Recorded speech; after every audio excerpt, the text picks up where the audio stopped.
Hello, please let me see your ticket stubs for the double-edged double bill, where you get two film and or media discussions for the price of one, which is nothing.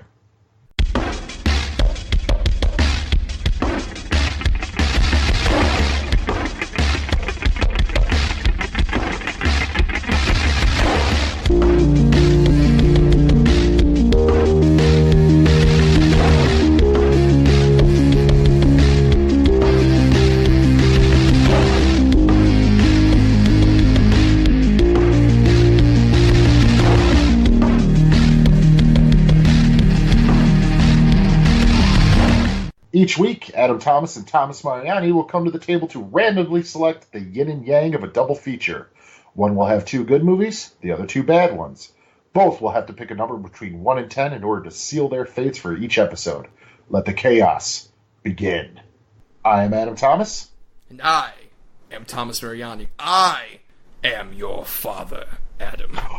Oh, that's crazy, because I'm older than you. Anyway. Look, it's time travel. It's like a Back to the Future thing. It was weird.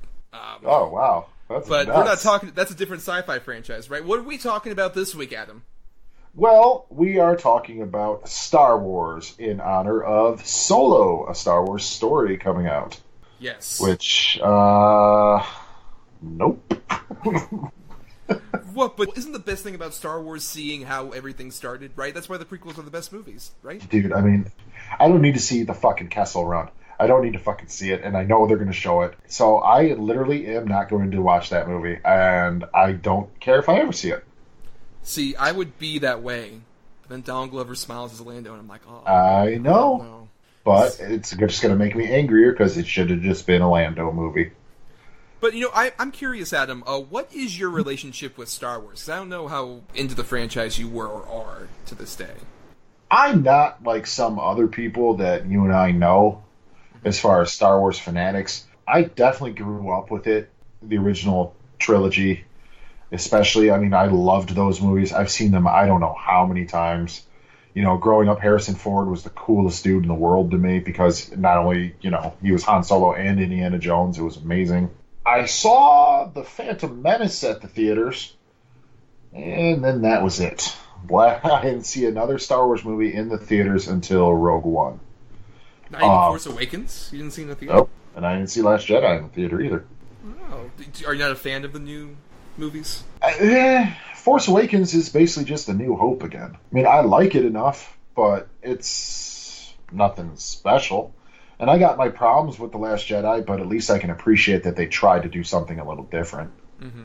Like I said, I like it a lot. I didn't read any of the novels. I didn't watch a lot of the cartoons or anything like that. So, well, it's interesting because I'm a bit younger than you are. We mentioned this earlier, and it's weird because I also grew up with the original trilogy, but it was mainly through just like that last VHS release that they did before they did the special editions. Like, that was my first exposure to Star Wars. I saw that at like 5. I watched those tapes, and I did it over and over again. Oh yeah, it blows your little mind. Oh my god, yeah. It was insane. I was also the perfect age to see the prequels and appreciate them so much. Like, Revenge of the Sith was the first PG-13 movie I ever saw by myself. Oh. Yeah, which I felt like hot shit because I was 13. I'm like, yeah, I'm an adult now. Star Wars is dark now. Now that you're in your mid-20s, how do you feel about those movies? They don't age very well, but I don't hate them in the same way that, say, a lot of other people do. Like, I love the Red Letter Media reviews of those movies, but at the same time, they're just more like, they're movies from my childhood that don't hold up that well, versus, say, the original trilogy. Right, and everybody's got those. I mean, honestly, everybody's got those. I had Neverending Story and, you know, The Labyrinth and The Dark Crystal when I was a kid, and a lot of those don't hold up now. I mean, they're still fun for me, but a lot of people are like, these are terrible. I would argue with all three of those exact examples that you mentioned, some of which I didn't see until I was actually an adult, interestingly enough. I can't do I can do the other two. I can't do The Dark Crystal anymore. Oh, shit. Well, I can't. When we do our puppet episode, I know what I might be pulling on the bucket. Oh, fuck. But let's get back to, so speaking of something with puppets, Star Wars. We have our double-edged double bill here. I have 2 good movies, and you have 2 bad ones that are within sort of the Star Wars sphere of things. So, Adam, why don't you go ahead and pick a number between 1 and 10 for me. Now, no Jedi magic. Don't read my mind with that Jedi magic. I'll go 2. Number 2. Number 2, which is quite close to 1, which was Return of the Jedi, which will be celebrating its 35th anniversary, interestingly enough, coming up. Mm-hmm. And what was your other one? My other one, which is at number 8, was Spaceballs. Oh, see, I didn't even think of that. I would never even have thought of that. See, yeah. God, that's one of my favorite movies, too. So, Return of the Jedi is the light side of the Force, but now, Adam, we have the dark side. Now I must choose. Oh, yeah. I'm gonna go for number 4. At number 3, which was closest, obviously, number 4, is the Star Wars Holiday Special from 1978. No, it's not true. That's impossible. Well, of course it was going to be on there. And number 8 was The Caravan of Courage. Oh, the Ewok. Was it the first or second Ewok movie? I think that was the first one. Oh my god. I think we'll have more to talk about with the Star Wars Holiday Special, Adam.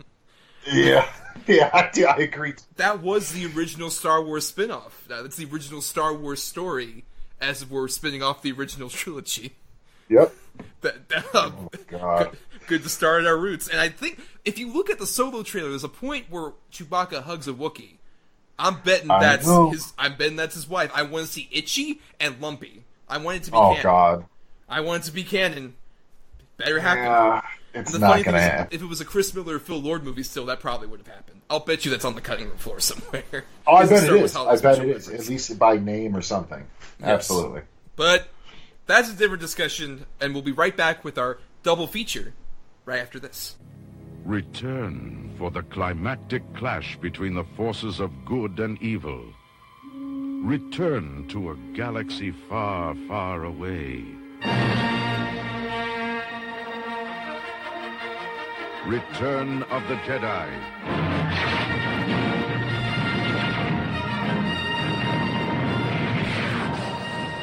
The quest continues. The circle closes. The saga lives on. Return of the Jedi begins May 25th at a theater in your galaxy. And we are back with our double feature. But before we get into that, Adam and I are not alone here. There is another podcaster. That would be my friend, Sam Brutuxan. Sam, how are you doing? Well, all I can say is I'm feeling like a star and I can't stop my shine. And I love Cloud City because I'm here to perform for you, but I'm not Han Solo. That's a deep cut reference. It's a deep cut, but it's important to remember, folks. To the Star Wars Connect game and their parody of the Jason Derulo song. Right. But he's so happy the carbonite is gone. It's moving on. Clearly he is. You could tell by how enthusiastic he was in Return of the Jedi. But before we get too far, Sam, you are our first guest ever on the show. And would you consider yourself a Star Wars fan? Some would say number one. Someone would say to infinity. In all honesty, I'm casual to fairly big fan, depending on what we're talking about. I'm going to go on record and say I was opposed to Sam being on the show. I had to really fight Adam for it. You really did. I almost quit. We threaten every episode to quit. We're 3 episodes in, and we keep threatening to quit the show. Is that our running gag that we're just like, fuck it, we're done? I think so. Every single one? Actually, yeah, why not? Well, this is the double build fuck you for today's episode, alright? We're both out. Well, I'll be talking alone about our double feature, Return of the Jedi, and the Star Wars Holiday Special. But first, let's do Return of the Jedi. Let's do our good first. The third in the original trilogy, 6th episode chronologically, premiered May 25th, 1983. We are mere days away from its 35th anniversary, which is interesting. Directed by Richard Marquand, who wasn't really known for like big science fiction epics. He was a British director. The movie that got him this job was a movie called Eye of the Needle, which is a World War II thriller starring Donald Sutherland that I actually just watched prior to us recording, and I would very much recommend. And you can tell that George Lucas kind of hired him on for that because of a lot of the interpersonal character drama that I think carries this movie, which often gets a lot of shit, especially at the time. compared to Empire and Star Wars, right, guys? Oh, absolutely.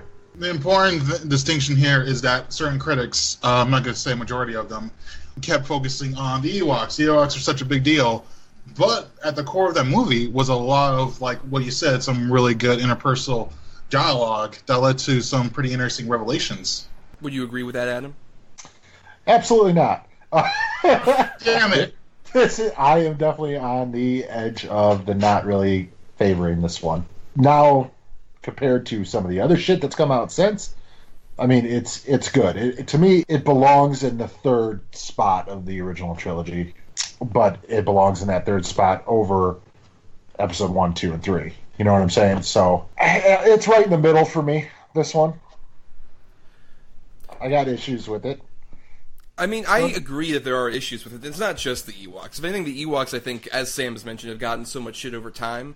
But my biggest problem, I think we can say this up front, really is, we reference Han Solo. Han Solo's got a movie coming out. They have no idea what the fuck to do with Han Solo in this movie. That is the biggest crime. It's just Harrison Ford is stumbling around, not knowing what to do. It's clear he wanted to be killed off at the end of Empire. And he's really the only major character I have much issue with, just because he seems aimless. Basically, ever since he came out of Carbonite, it seemed like he was aimless, but I also think that may have something to do with the stuff he was doing on set, or he just flat out stopped caring after that point. Well, I mean, yeah, that's part of it, is definitely that he said before that he wishes that Han had sort of died after Empire, because he feels like his arc kind of completed there.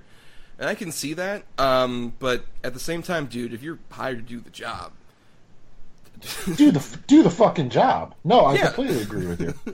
And that's the problem that Harrison Ford, fuck, man, the last 15, 20 years, everything he's in, he just doesn't give a shit. Like, you could tell, he doesn't give a shit.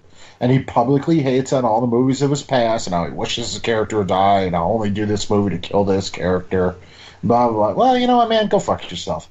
But anyways, one of my big problems with this one, right off the bat, is the stuff with Han Solo. The whole slapstick shit with him being blind when they're on the sail barge just has bothered me since I was a kid.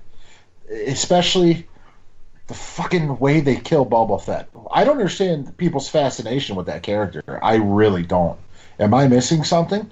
He has a cool suit, though, Adam. But that's literally really cool. It. But Adam, and his ship's pretty cool, too. But that's literally it, right? I know, yeah, that's it. Exactly. That's 100% it. Like, what? I don't understand why people are so fucking crazy over that guy. But well, it's like, where's the IT-88 and Boss Glove? Why aren't they getting receive the same amount of love that he does? Or the dude with the fucking elephant nose in the first movie, whatever the fuck that, with the welding goggles and the elephant nose. Where's that guy at?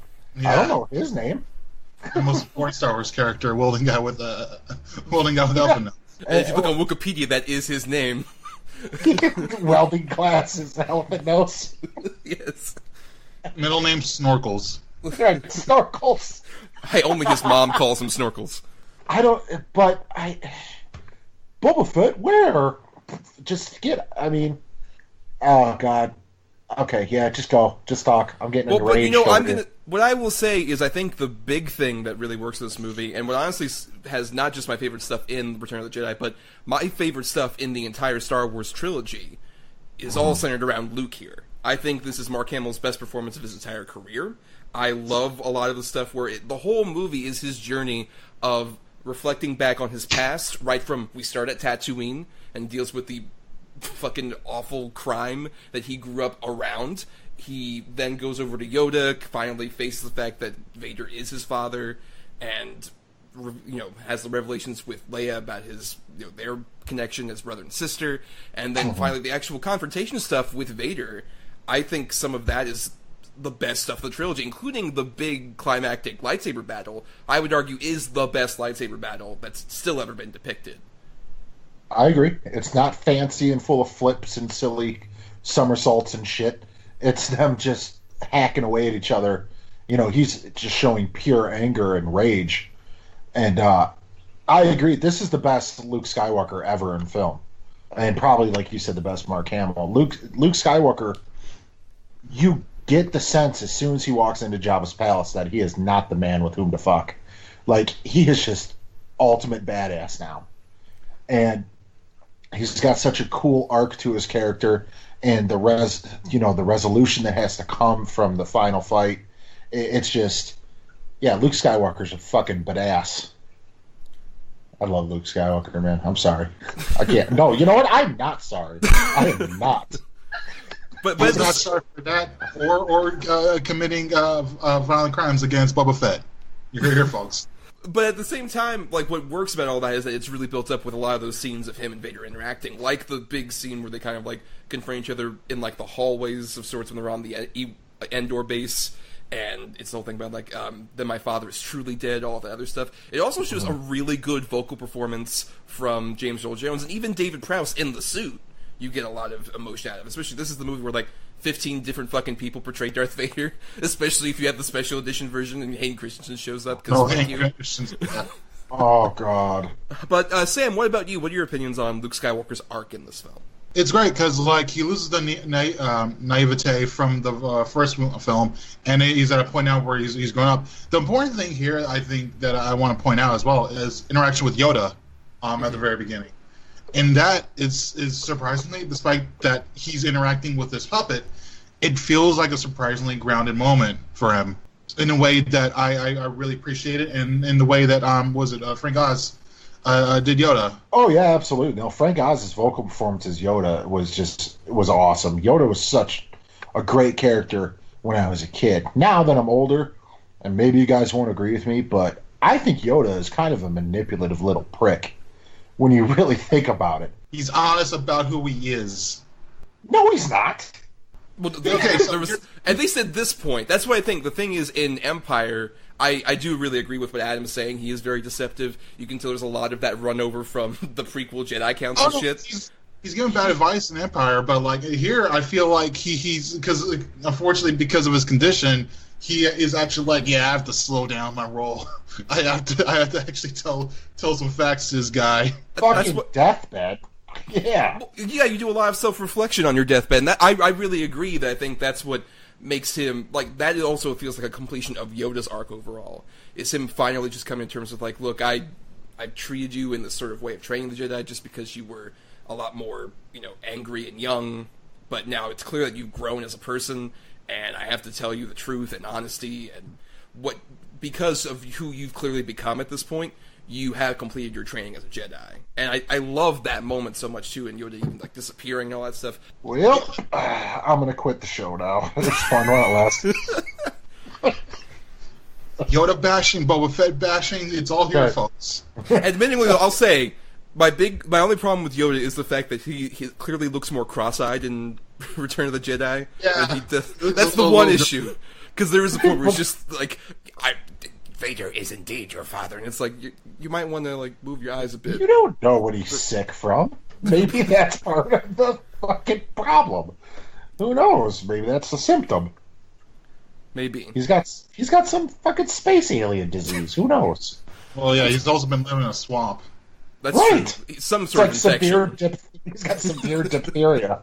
Get out of my swamp, is what he would have said in the DreamWorks rendition. Blue my skin color was. I was not originally green.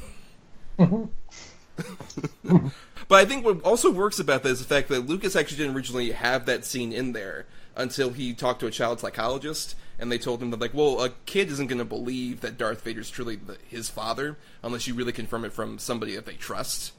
And I think that's part of what I think really works about that, because I'd heard people, and maybe Adam, you can say this about this as well, even though I watched like the original trilogy in like a sort of like a one weekend thing when I was a kid the first time, I still remember sort of that night after I watched Empire thinking like, he's lying, right? That like can't be the case, that he's actually the dad. He's just a villain that's lying about something. And that scene really crystallizes it, and I think really removes all doubt about that particular element of it, and it is necessary for the movie. You know what? Yeah, I could see that. Now, I never thought he was lying, but I was also really, really young when I first saw these. I'm talking maybe 3 or 4.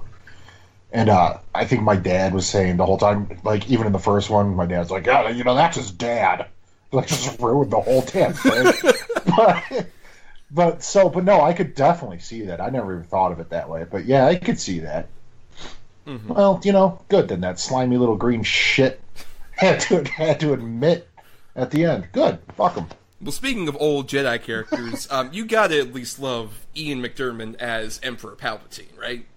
He absolutely steals the movie for me. I absolutely love Palpatine. And even now that he's become a joke and a meme, now that it's, however long, 35 years with the, the blah, blah, complete, where it's complete everything. He's what they wanted Snoke to be in the new series, but it just didn't work.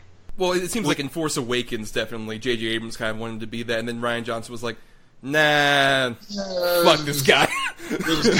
Yeah, no, definitely. But no, I love Palpatine. And you know what? Even in the prequels that came out, Ian McDiarmid was my favorite in all three prequels as well. Oh god, when he's literally just chewing scenery in 3, and he doesn't give a single shit. Yeah, that's the thing. I don't think it's it's not his fault, but his performance was at least goofy enough to keep me interested. From those Borefests, so I at least appreciate that, considering he was doing some of the goofy shit I never thought I would see Palpatine do. Well, plus you can also see it feels like a better version of a prequel in terms of you see the origins of the smugness that this guy would have as sort of a senator who's coming up in the ranks, and here that's fully crystallized because he just has that knife that he keeps prodding Luke with the entire movie, which is so great. I love, especially my favorite Palpatine moment ever is when he just says, "Oh, I'm afraid this battle station will be quite operational when your friends arrive." The way he twists that is just so twisting into his back. It's so wonderful, and it really escalates a lot of that scene with him, Vader, and Luke. Is that stuff is some of my favorite stuff in the whole trilogy. Well, the other thing too is that I don't want to stress is just you mentioned there are characters like Snoke and other characters in movies, television shows, and books that have tried to duplicate that Emperor Palpatine caricature. But the problem here that they can't imitate is that Palpatine in this movie is on the opposite end of the Force spectrum, where he is basically just basically evil abstracted into this one character, whereas Luke is on the opposite side of the spectrum. But the thing about both those characters is that they have not only good, I'd say good writers working behind them, but also have good actors. The music also services them well. The scene, honestly, the scenes, the way they're lit, they all service these characters in a way that help bolster them to making them be iconic. Right, yeah. The John Williams score especially, the moment where Luke and Vader actually clash after he says the whole thing about, your sister. That almost funeral dirge moment is such a wonderful piece of score. How cool are his guards? How they look. The Royal Guards with the red helmets, the cloaks, and the staffs. They were so cool. They were so cool they made a comeback. And yeah, that's true. Yeah, by Last Jedi, they're just how are we going to do something? No, let's just put them in plastic samurai armor. But have them actually do something. And really do something. They were kind of badass, but still, the Emperor didn't really need them. They were show. Mm-hmm. Palpatine, he can shoot lightning from his fucking fingers. What do you need those guys for? Look at my pimp-ass gods that are just here. I don't need them, but they're pretty fucking cool, right? Do they intimidate you, young Skywalker? If I shoot lightning at them, they turn into disco balls, and it makes the party lighten up. Hey, these guys are pretty cool, right? Don't drink the punch. But we've talked about a lot about those Emperor scenes and stuff like that. What about the stuff at Jabba's sail barge? A lot of that other stuff with a lot more of the puppets and the Jedi Rocks number that everybody loves from the special edition. What about that stuff? Oh God! Fuck you, man! Don't bringing that up. It's there. We can't ignore it, Adam. It's there. I'm ignoring it. I'm ignoring the shit out of it. Here's the problem. Here's the problem is that it just like with any band performance, it's like your lead singers shouldn't overstage the rest of the band, I feel. And you have an important set of band members here. I can't remember all of them except for the one big blue elephant guy, but they're all important. They're all part of the band. And who is his name, Sam? Don't besmirch him without saying his name. Senor Max Rebo. He's an important part of that band. And he's so important that the special edition decided to render his scenes like even less important than they were before, which upsets me. Yeah, you get more screen time with that fucking weird frog that has the harmonica thing than you do Max Rebo in the special edition. It's such horse shit. Yeah, it's incredibly upsetting. Not to mention that what's fucking Sliced Noodles and the other one, who I hope are also racist caricatures, are like very like obnoxious, and honestly, like Sliced Noodles, I could see like some like actual vocal talent there. Like if she was on fucking Dan Twain's Next Top Idol or something, I could see her coming in maybe third or fourth. But that other dude, the one with the big nose, like he was just burping. He wasn't singing.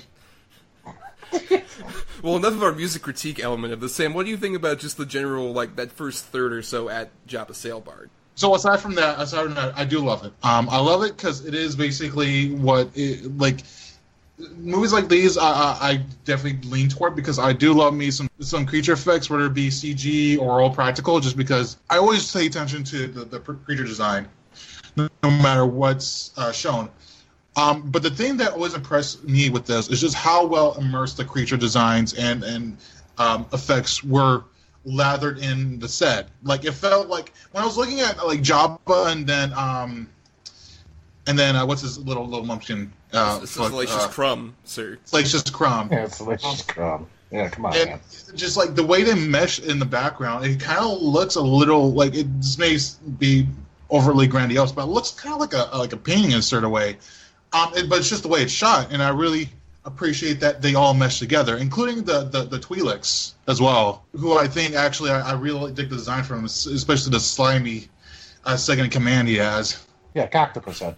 Who, trivia, is the guy in American Werewolf in London who gets chased around in the subway. I actually knew that.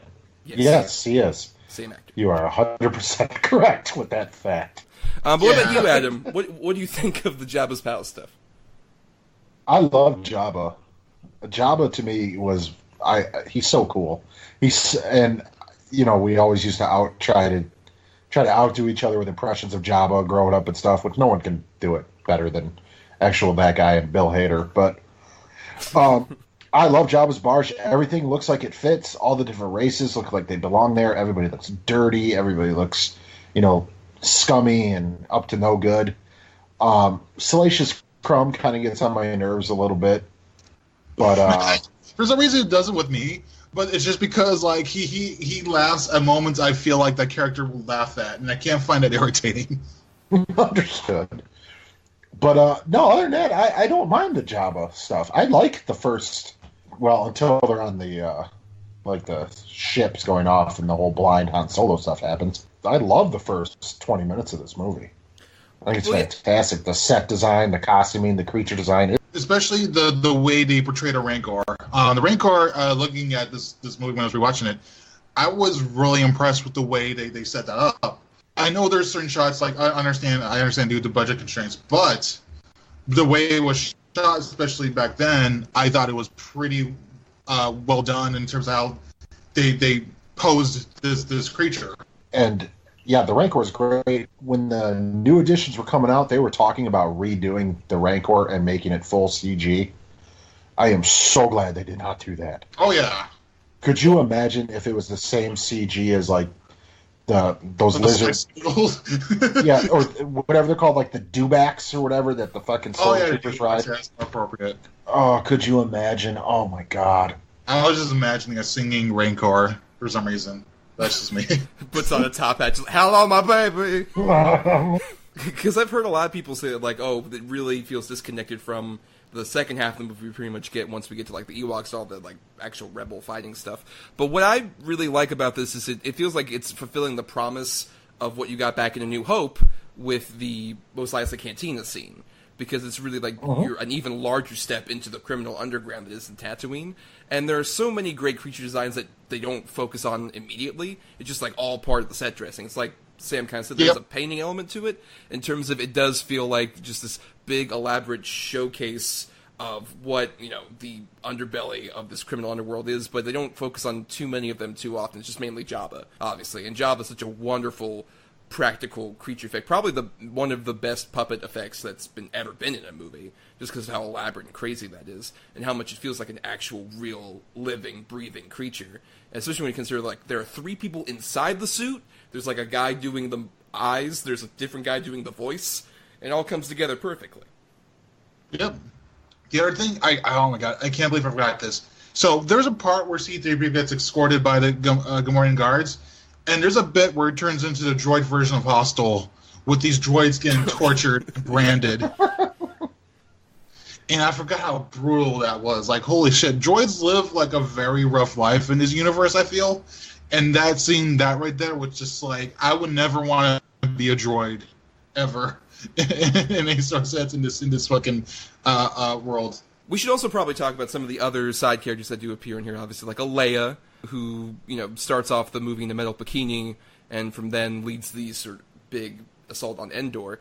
And for a while, I always thought that, like, the movie, you know, didn't really treat her as well as especially like a Luke or even a Han getting what he is, despite how lesser of a character he is. But upon this rewatch, I especially found a lot more of an interesting kind of like resolution to what she had throughout the entire trilogy, from going from just a princess to being a general, and especially leading this big assault on Endor and actually getting the trust of the Ewoks and all this other stuff. It shows how much she's improved as a diplomat over this amount of time. And even the scene where she finds out that she's a Force user and the sibling of Luke Skywalker, especially I think this is one of those cases where the sequel films have actually benefited some of the earlier ones.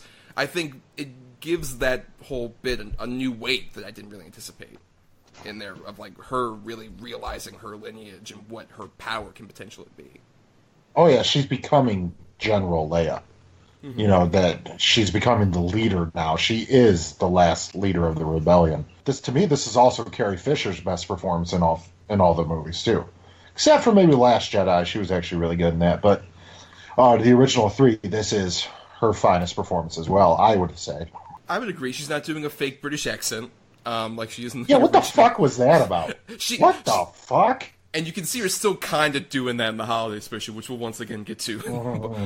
Don't worry. I mean, I would agree that I think it's her best performance in the original trilogy, especially because, to be fair, her scene partner is Harrison Ford not giving a shit. Like, in that scene where, like, her and Luke have that, like, talk, it's actually, like, really dynamic and effective, and you can tell she's really, like, overcome with so much emotion. And then Harrison Ford really just strolls and just like, hey, what's going on? Do you like me? Oh, you don't like me? Oh, well, I'll leave. I guess you like Luke more, shucks, kicks rock. God, shut up. But what about you, Sam? What do you think of Carrie Fisher in this? I feel like her arc just switched a bit from the stuff near Jabba's palace. I think it was all about her just like her, like while she was like in that slave bikini, she kind of just came around and wound up actually retaliating and doing stuff. But the thing is that I didn't really like fully get into her character until, like you said, when we got to the Ewok stuff and her just commanding these little teddy bears in the battle.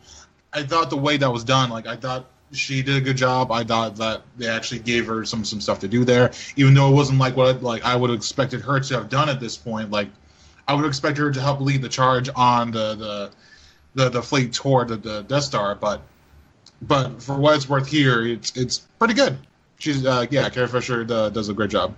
Mm-hmm. Yeah, and I also like just transitioning into some of the other side characters. A lot of the stuff with C-3PO here. This is the movie where I think they actually utilize C-3PO's whole role as a translator the best, from Jabba's palace to with the Ewoks. I love a lot of the scenes of C-3PO essentially being like this god and not knowing what to do with it. That his personality type is so much more meek and servitudal that he's just like, oh dear, I don't know what I should do as a god. I'm so confused, Master Luke. I think a lot of that stuff works pretty well to me. Some of the better 3PO and R2 stuff, even on the sail barge and stuff like that. And even like the whole sequence where he's essentially telling the story of Star Wars to the Ewoks with the Ben Burt sound effects. Yeah. Yeah, that's so cool. Yeah, I really loved a lot of that stuff. And even, I think Lando, has the most interesting arc here. They just don't use him enough because they sideline him for more fucking Han Solo, which sucks. Because he's going from a smuggler to a general, and they just have a scene where she's like, I can't believe it either, man. It's pretty fucked up, right? And anyway. And he blows up the Death Star. Yeah, again, he blows up the bigger Death Star. Right, without the fucking Force. Just with great hair and a mustache. And don't forget Nien Nunb. That fucking weird-ass thing. Hey, man. That dude can't be my co-pilot any day. Lando's awesome in this movie. Yeah, Lando's great. It should have been more Lando because, you could tell Billy D actually gave a shit as compared to Harrison Ford, who really did not care. Well, yeah, because he had more charisma from the start, whereas Harrison Ford is just like, oh, I don't know, she lost me. Right? I guess I'll go forward and do my thing. He's just like, hey, I told them you were a good pilot. I didn't know they were going to promote you all the way here. You must be crazy. Anyway, where are those teddy bears at? Billy D just oozes coolness. Mm-hmm. Anytime he's on screen, he's like the slickest dude in the room. I love Billy D. Williams, man. That's one of the things I just watched. It's like, man, like it's like, but it's just disappointing that character didn't really, because like I do like the fact that there's the possibility of a Lando movie being talks, but just like Billy D. Williams as Lando, like there could have been more there. I felt also because like you said, Tom, like Harrison Ford, I just don't care. I just really don't care. They were poising it, too, to happen because at the end of Empire, he's wearing Han Solo's outfit. I guess because he's like, oh, shit, I didn't bring any new clothes. I guess Han's got a closet on the Millennium Falcon. I might as well just steal his shit. You could tell. Yeah. Oh, absolutely. That they were going to kill off Han Solo. That was in the works, maybe. And that Billy D. Williams, Lando, was going to take over that part. Plus, I'm sure, Sam, don't worry, because JJ's like, oh, man, we don't have Carrie Fisher. Hey, Billy! You got like a few months to shoot something for episode 9? We need a new cast member, and we killed off the other 2. Mm-hmm. He'll do it. For sure. No, he has so much more integrity. He has so much more he's doing. Adam. Yeah. I'll do whatever you need. I guess to close things off, we should probably directly more address the Ewoks, which, as we've mentioned, have been sort of a point of contention for a lot of fans, and what people hate so much. Adam, I can tell you love them. Go ahead. All right. I know that the original idea, well, I don't know, I guess, but I've read that the original idea was for it to be planet Kashyyyk, and it was supposed to be the Wookiee planet. And then George Lucas went in and said, no, make them smaller, make them cuter. Obviously to appeal to kids and to sell toys, of course. I would have killed to see a planet of Wookiees combating stormtroopers and the Empire. I think that is such a great idea that was just not used, and instead you got little teddy bears. Which, now that I'm older and I watch it, believe it or not, it doesn't bother me as much as it did when I was a kid. When I was a kid, I hated the Ewoks. I thought they were so annoying. Now it's like, it doesn't bother me too much, I guess. I still don't like them, but just what could have been. Well, I mean, I think it helps that they are treated as sort of like definitely a primitive, almost feral species initially when they encounter him. Like the little wicked guy played by Warwick Davis, his first entry in the Star Wars franchise, and he would pre-earn like most of the other ones to follow. I think is like it's a strong in a suit performance for a Star Wars movie. And then keep in mind that when they initially meet our heroes, they're set to cook them and eat them pretty much. Like these Ewoks are very clearly, like, despite being teddy bears, dead set on murdering and consuming our heroes.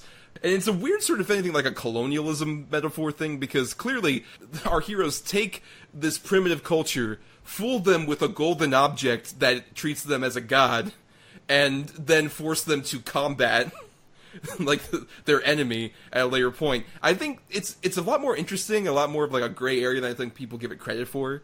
With the Ewoks, and plus a lot of the sequences where they are taking down the Empire, I think have some pretty cool moments of like our giant technology versus primitive culture and the primitive culture succeeding with stuff like the logs destroying that one walker thing and some of these, I think, other, like the catapults and this other stuff. I really like a lot of the scenes of battle, even though they can be kind of silly. I still think they show off a lot of spunk and gumption that makes that battle more interesting than the Wookiees would have been fun, but at the same time I think that would have been more of like an even match, because Wookiees inherently, like, we learned that Chewbacca can rip off arms in the original, like, Star Wars. He said, like, he'll rip off your arm out of your socket, as opposed to there's more of like a challenge and a lot more stakes at hand, I think, where you have like tiny Ewoks being our main sort of battle, and I think that's more interesting to me, arguably. Sam, where do you stand on Ewok Gate?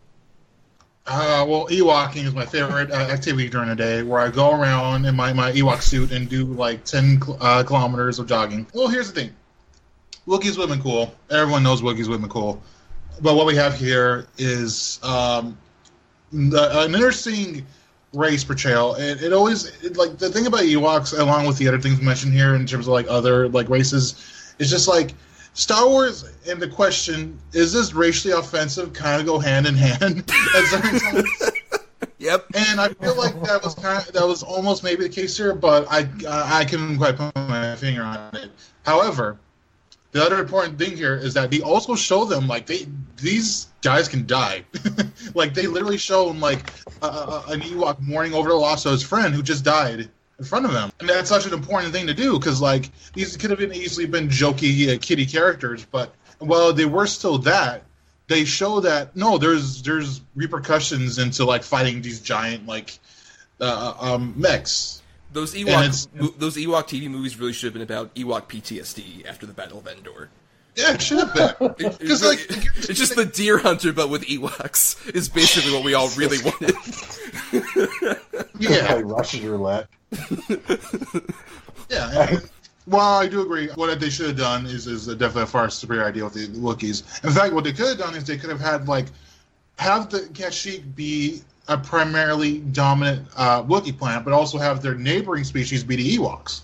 I think that would have created some interesting conflict and rivalry going on. But regardless for what it is here, I didn't mind it as much. I honestly, like, I was never like, oh, Ewoks are terrible, because they're just a very unique, interesting species. I'm like that with almost every single race of Star Wars, well, with the exception of the fucking traitors in the prequels, but who are just like, Sammy, what are you talking about? Not defensive at all. My name Wado. It's like, they're adorable too. I think we can wrap up our thoughts here overall on Return of the Jedi. Final thoughts, Adam, on Return of the Jedi. Like I said earlier, out of the original trilogy, it's to me the weakest one out of the three, but there's still enough in there. You can't take away how important it is. It was the last one in what was thought to be, for God, how long between this and the prequels, the final film in one of the most beloved trilogies of all time. So you can't take away from it for that. If you are able to see the unedited version, I would go with that. I think it holds strong at number 3 there. Sam?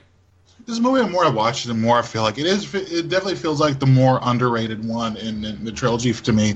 Just because for the longest time, this movie got so much backlash because of its tie-in to the fucking Ewoks.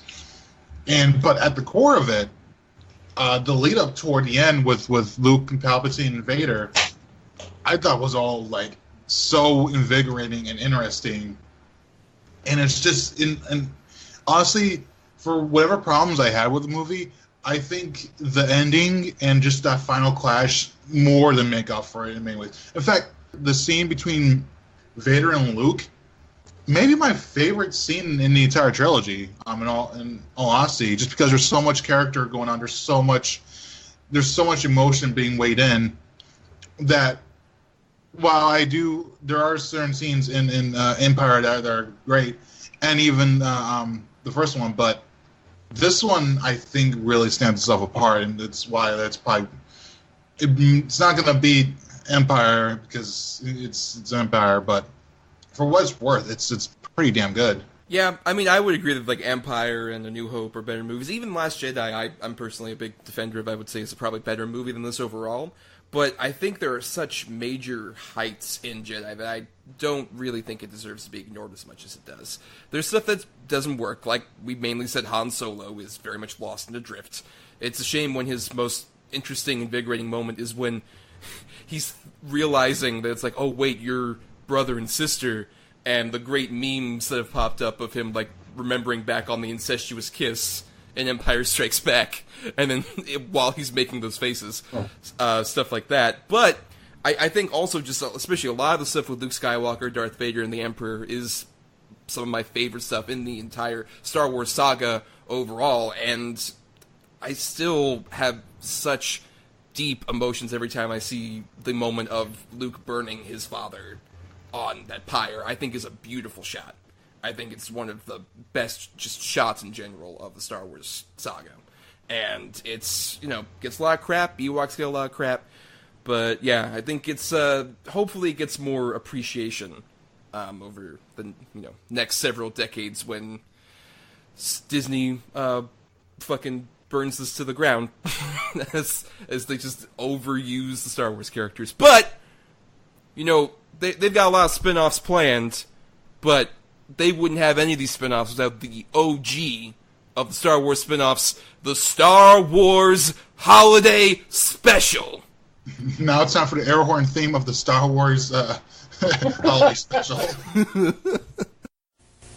CBS, what's coming on? On Friday night, blast off to a galaxy far, far away. It's the Star Wars Holiday Special, starring all your Star Wars favorites. Will Chewbacca get home to his planet in time for the big Wookiee holiday celebration? Find out on the star-studded Star Wars Holiday Special, Friday at 8, 7 Central and Mountain. You're on. This is CBS. But yes, originally aired on CBS on November 17th, 1978. There was a lot of hype behind it because this is the first Star Wars sort of product that came out post the first Star Wars coming out, which we need to remind people that when the first Star Wars came out, it was a blindsiding kind of sleeper hit that no one anticipated. Because 20th Century Fox famously was like, whatever the fuck, yeah, you can keep your merchandising rights, Lucas. This is going to be a bomb. No one's going to like it. You went through several different edits, and it's been a terrible production. It'll never work out. And it became the biggest movie of all time. And right, to the point where I think they only aired the trailer like once or twice in primetime television. Right, yeah, and they famously were originally going to release it in December of 1976, and then the post-production went for so long it was summer of 77, and it's like, whatever, it's not going to work. Then it worked, and everyone's like, oh, fuck, Star Wars, we need to make shit for Star Wars! Star Wars? That was famously, they didn't have enough toys from Kenner to make demand, so they had to, like, put out little cardboard boxes and stuff like that, and promise kids, like, we'll mail you the fucking action figures if you send the proof of purchase over. So, the big thing is, Lucas was working on Empire Strikes Back, and he figured, man, we need to get some kind of thing in there to make people remember the Star Wars brand, even though it was the biggest movie of all time. People might forget about Star Wars by 1980, I guess. I don't know. So he commissioned a primetime television special based on a rejected pitch that he had about a Wookiee planet, and they turned it into a crappy variety show. Oh my god, I mean, you're underselling it. You are underselling how bad it is. Right. So bad that it's never been commercially released. It only aired on November 17, 1978, and has only been circulating around via tapes that have been going around. Of course, now it's on YouTube. But I don't know, is Disney going to put out the special, cleaned-up holiday special when George Lucas dies? Is that going to happen at some point? Do you think they'll ever even bother releasing this in some form? No. Well, someday I can dream, and maybe one day it will get translated, and we will get our fully restored holiday special. 4K edition of the 4K edition. Yeah.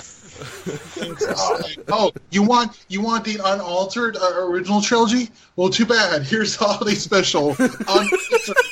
2 extra hours of content. Like, that's the thing.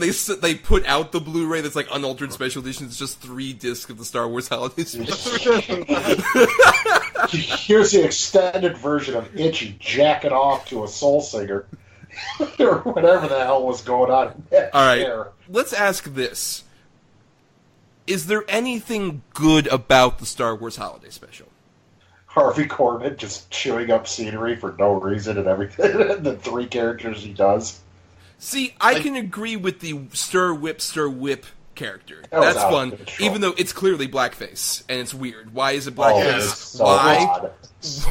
Why isn't he... It's a Julia Child parody. Why are we doing blackface? That's really I weird. don't know. But then there's the computer instruction program thing, which feels like the precursor to every awful Tim and Eric sketch that I hate.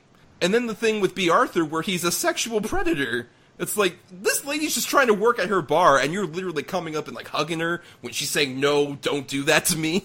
That's the thing. If there's one thing that I thought was genuinely good, well, there were like 2 things, but this is like the one that I thought was the most genuine was just B. Arthur just like doing her last hurrah at the bar at the cantina, and just like her just saying goodbye to all her fellow patrons and visitors, and I thought that was endearing until he shows up, being a fucking volcano stalker. You know what, guys? We've never seen each other in person, but I gotta admit, I also have a volcano head. So Damn I'm it. taking this very offensive right now. Look, we're not saying you would also be a sexual predator, Adam. We're not racist. I about have this. a volcano head. What else can I be? I can't argue with that. Right. What else are you gonna do? But, you know, I actually kind of agree with Sam on this in terms of that segment. While obviously I don't know what it's doing there, I don't know why we're keep cutting to television footage while we're fucking in the middle of a situation that feels like the Wookiees are being attacked by space Nazis and who are invading their home on Kashyyyk. And meanwhile, it's just like, oh, let's cut to a cartoon and this and all this other stuff. I still think the B. Arthur thing, I agree that I think she's giving it way more emotion than it deserves. That she's like, oh, look at this giant rat thing. It's like, I'm sorry, fellas, I want to keep you here, but the Empire's closing us down. It feels a lot more genuine than I would ever expect. And I kind of felt invested. I'm like, why don't we have the cheers, but with B. Arthur on the Mos Eisley Cantina? That sounds way better than this fucking special overall does. Look, man, that's because Dorothy don't give a fuck. Dorothy's a badass. I'll give you guys that. B. Arthur, she does care a lot more than she should. And she probably cares more than any other person in this whole special. And she's in it for, what, 5 minutes? Maybe 5 minutes? Yeah. Out of an hour and 40? So, I mean, I guess. Yeah, B. Arthur. Okay, I'll give you B. Arthur, and I'll give you Harvey Korman as the blackface Julia Child, which still doesn't make sense. With 4 arms as well. That's just the thing that they eventually reveal as well. But Sam, you were saying was there something else you mentioned?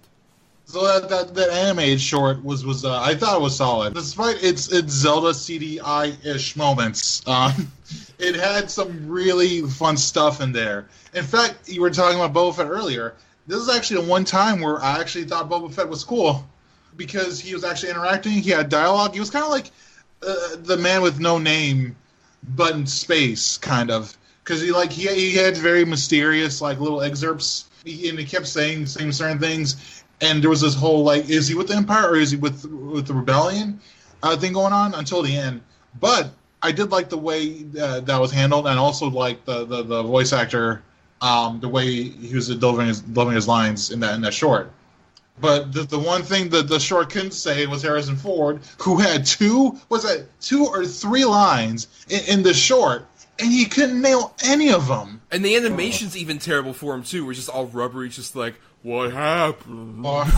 He looks like Kylo Ren. That's true. He looks like Adam Driver. Yeah, kind of. No, you know what? The short felt very Ralph Bakshi. Yes, I agree with that. Oh, yeah. 100%. Like, it felt like I was watching like a snippet of Wizards. Even with Boba Fett on the giant thing, it reminded me of Peace, the red android in Wizards, on his little slimy creature.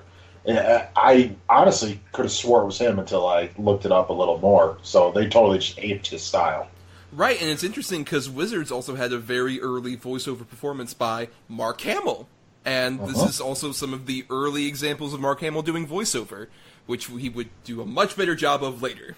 as opposed to here. But I agree with the short overall. Yeah, I wish there was more of sort of that as well. It feels it's interesting, especially because it feels like, in a way of it being like this thing that the Lumpy is watching. It's like, oh, this is part of the universe of Star Wars, is within the pop culture. These characters have already gained so much fame. They have a fucking Saturday morning cartoon show. That's interesting, and I like how it's sort of that weird depiction of those characters, and also including in, like, I agree, it's the best performance of Boba Fett in the entire, probably, fucking saga. And also, he's got some good legs. Like, he does not skip leg day at all. Based on that show. Yeah. But fuck it, yeah, everything else is garbage. Everything else is so amazingly awful 70s kitsch. I was watching it going, man, Mark Hamill could have used more makeup. Well, it's interesting because this was not too long after the accident that happened. And that, like, it's scarred obvious. Him up. Oh my god, yeah. It's obvious. The makeup is caked on him so fucking thick. He looks like a Victorian opera singer. I was gonna say, yeah, it's just like he's just one cut away from saying, "Oh yes." The moment that cracks me up in the special the most is when he says, "Now Nala, let's see that smile." And the Wookiee just like looks around and then opens its mouth slightly, and he's like, "There it is." It's the funniest moment in the whole fucking special. I don't know. Every time we got a close up of Lumpy. Oh, Lumpy too. There's 90% of this special is terrible close-ups of awkward things that can't move. Oh, it's horrible. and Jefferson Starship with a phallic microphone, a personal phallic microphone. That was my least favorite thing about this entire special, because when that happens, we're in the middle of, like, this family is in a very perilous situation where they could possibly die, and they could have just escaped. They could have just left. Or hit that Imperial officer while he's so dazzled that he's literally tapping his finger multiple times. You could have just... Digging Jefferson Starship. Just digging it, man. Like, they changed that guy's world. They could have just left. And Art Carney also does nothing. Art Carney as Proto-Lando, just being there and just, like, setting up this fucking holographic machine. And also Itchy's weird porn hair dryer thing. That was insane. I'm watching it and I'm going, dude, is he like... Are they... Oh my god, he is. I think he is. Kids want more of this old hairy guy's porno collection. Right. Sam and I were watching this together, and we kept playing the game of what is a 7-year-old in 1978 thinking as the special goes along, if they were to stick around after a certain point. Because the special starts off with Chewbacca and Han Solo, and a 7-year-old would be like, oh my fucking god, it's Han Solo and Chewbacca, and they're in the Millennium Falcon, and they're being chased by TIE fighters, this is so great. And then we get to the Wookiees, like, okay, Chewbacca's family, sure, I like Wookiees. Sure, yeah. And then there's no subtitles, and they speak forever, and you don't know what's happening. I mean, at all. At all. It was for Wally, folks. And yet their computer screens when they're making calls are in English. Like, searching for ship signal. It's just plain English. Like, because how long is it before, like, when we first see them, and then that sequence where they actually talk to Luke, who's off somewhere with R2-D2? It's a good 15 minutes. Yeah, it's forever. And I got a better question for you. What were the parents of the 7-year-old thinking when the porn scene came up? I think they were probably just like, yeah, you go watch that while we, I don't know, watch Flying High, which, if you watch with commercials, they keep advertising Flying High coming next. I recommend so much, if you ever actually try and watch this, watch it with the commercials. It really, like, the commercials honestly feel better than watching the special. It's like watching a time capsule, but a time capsule that I actually thoroughly enjoyed because of it. It's so fascinating, because there's a certain point where there's a commercial playing, it's a husband and wife bickering over their bathroom cabinet. Yeah. Yeah, and then the guy's just like, oh, well, I have my tooth floss here, and I have my toothbrush here. And then the woman's like, well, I have a single product that I'm going to show to you folks and hope that you buy. Cut to the next commercial. So there's atom bomb testing over in this part of the country. Oh, yeah, the news segment's so great where it's like, there's atom bomb testing, and it's snowy in Wisconsin. That's the news break that aired. Oh. Yeah. Those commercials are amazing. The contrast is amazing. It couldn't have been any better. It's pretty great. And General Motors was all over this special. Because it's sponsored by General Motors. Make sure you buy General Motors products. They're like, fucking Star Wars special, we're in. Probably weren't. But let's get back to the actual Star Wars of it all with some of these other people. Like, okay, we talked about Harrison Ford in Return of the Jedi. Now, did he care less here or in Return of the Jedi is the question. I don't know. That's a hard question to answer. That is actually a really hard question because I don't know either. I'm going to say it's on equal footing. I will say, to me, it's got to be the special if nothing else. There's a point during the ending when Carrie Fisher sings her song, her terrible, awful song, and it cuts to Harrison Ford, and it's just a stagnant shot of him looking down and not smiling. He smiles a couple times in Return of the Jedi. He makes the troll face in Return of the Jedi at one point. He just looks completely dead inside by the end of the holiday special. I think that's the origin point of Grumpy Harrison Ford, is the ending of the Star Wars holiday special.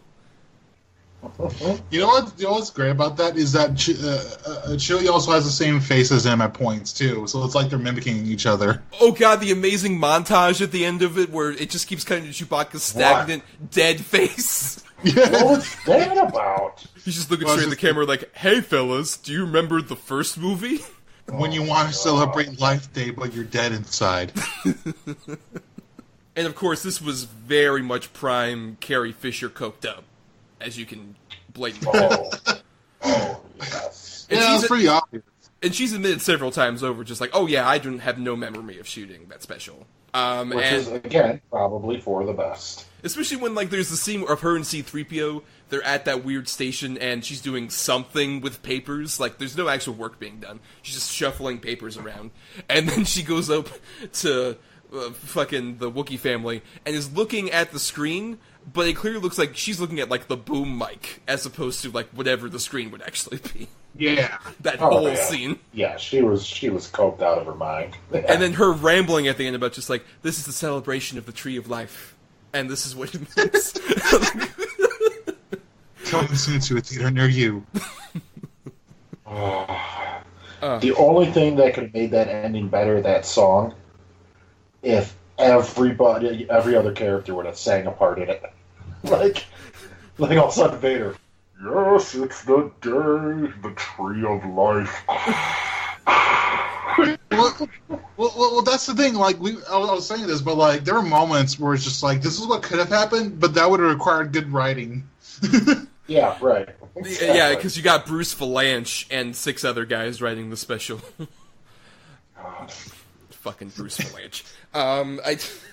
What are some of the more surreal moments that we haven't mentioned yet? Because there's several. There's so many weird sketches that go on, and you're like, what the fuck is happening?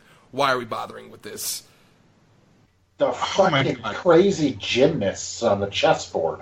Right, Cirque du Wookie, or whatever the fuck is going on there. What the fuck was that about?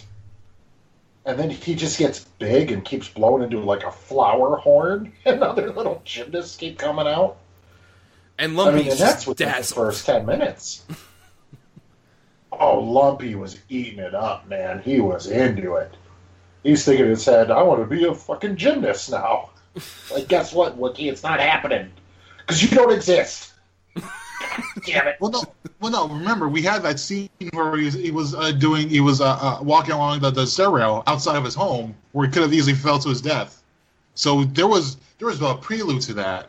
Well, I think we got the worst option out of that scenario. He did not fall to his death. To be fair, yes, that would have been interesting. It becomes a family drama about dealing with the death of a child. The sequel's Chewbacca all hopped up on booze and pills, trying to deal with the death of a child. Oh, Tom, what's that Joaquin Phoenix, Jennifer Connelly movie where they mourn the loss of their son or something? Oh, yeah, I know. Reservation Road? Yeah, it's just Reservation Road. Yeah, Reservation Road. Chewbacca.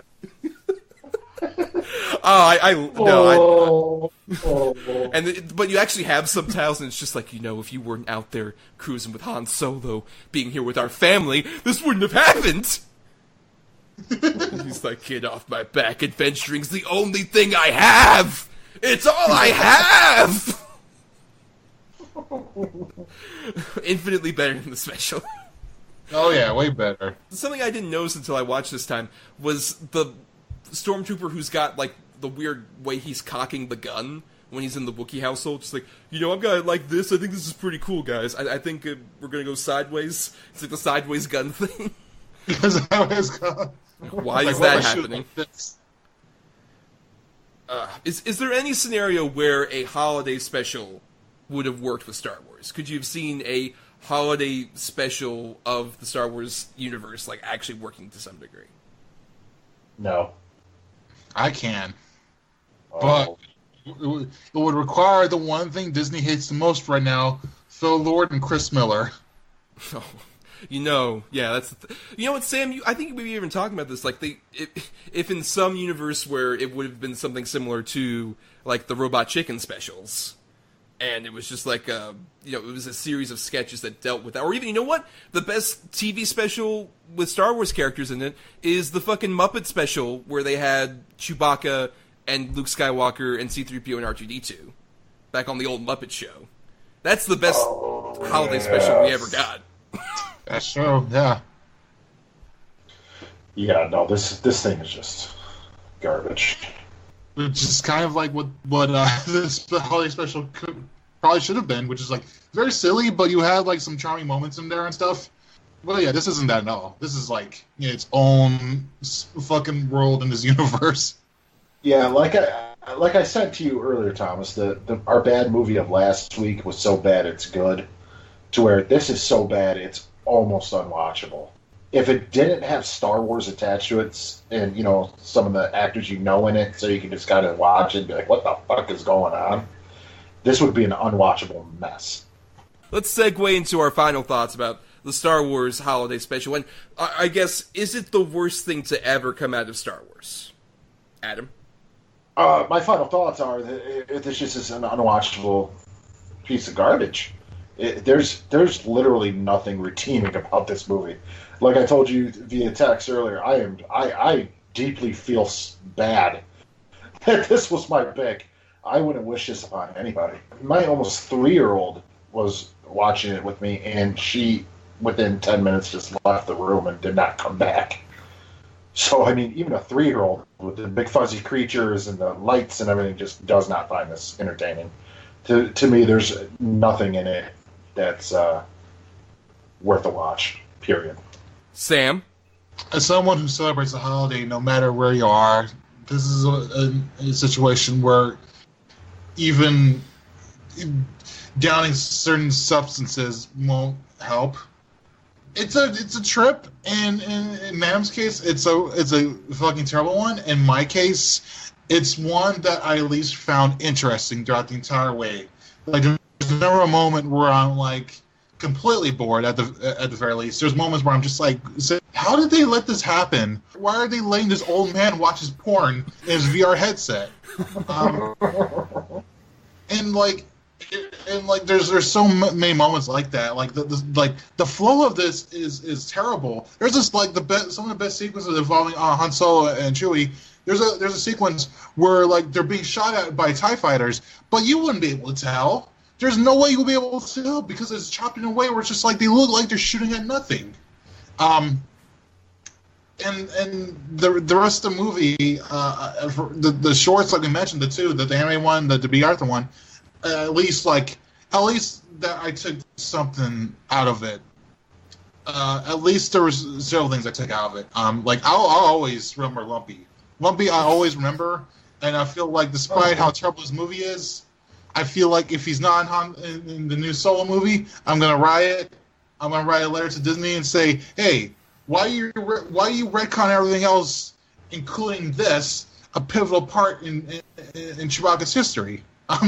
But in all honesty, it's one that, while if you're a Star Wars fan, I think you have to watch this at least once to understand where the mentality of where everyone was at around the time and how something like this even got made. You may hate it, like you would like downing like if you were like downing fucking really terrible cough syrup if you had a really bad sickness or something. But it's important so that way you have clarity. For perspective's sake, You might complain about, like, oh man, Ryan Johnson ruined Star Wars. It's like, oh, young one, you haven't seen. Oh, no. the worst that Star Wars has to offer. And I'm kind of with you, Sam, on... You watch porno? Yes, exactly. I'm kind of with you on this, Sam, in terms of, I find it to be a fascinating relic of an era long gone by, and I think that's what's so interesting about Star Wars. If you track not just the movies, but also a lot of the weird pop culture ephemera, you really get a huge swath of all the weird culture that's been going on for the last 4 decades within Star Wars. Because, like, this isn't even the only Star Wars Christmas thing. After this, they did the album, which includes the song, What Do You Get a Wookie for Christmas When He Already Owns a Comb?